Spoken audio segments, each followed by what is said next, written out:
Gang కథలు. చీమ మరియు పావురం.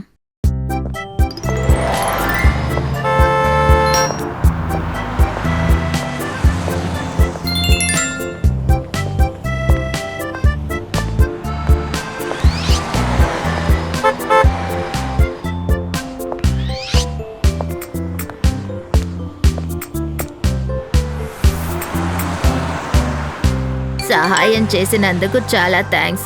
ఇవిగో ఈ చాక్లెట్లు మీకోసమే, తీసుకో.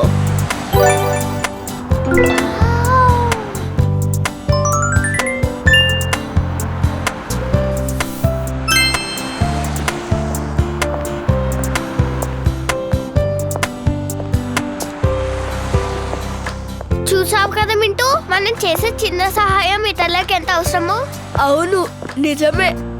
చీమ పావురం కథలో కూడా ఇలాగే జరిగేది తెలుసా? వేసవిలో ఒకరోజు అడవిలో దాహంగా ఉన్న ఒక చీమ నీళ్ల కోసం వెతుకుతూ ఒక చెరువు దగ్గరికి చేరింది. నీళ్లు తాగుదామని అది చెరువు గట్టు చివరికి వచ్చి నీళ్లలోకి తల వంచింది. అంతలో అకస్మాత్తుగా ఒక పెద్ద అల వచ్చి తాకడంతో గట్టు మీదున్న చీమ చెరువు మధ్యలోకి వెళ్లిపోయింది. ప్రాణాల కోసం ఆ చీమ తీవ్రంగా ప్రయత్నిస్తూ గట్టిగా అరిచింది, ఎవరైనా నాకు సహాయం చేయండి, నేను మునిగిపోతున్నాను.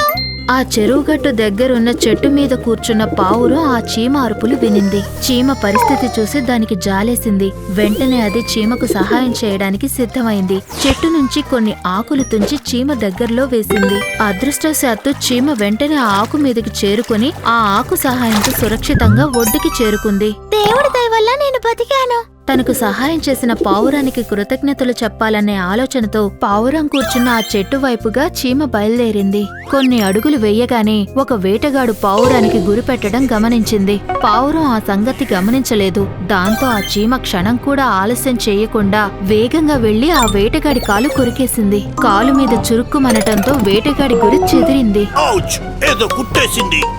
చీమ అనుకున్నట్టుగానే వేటగాడి గురి చెదిరిన తుపాకీ శబ్దంతో పావురం ప్రమాదాన్ని పసిగట్టి వెంటనే అక్కడి నుంచి దూరంగా వెళ్లిపోయింది.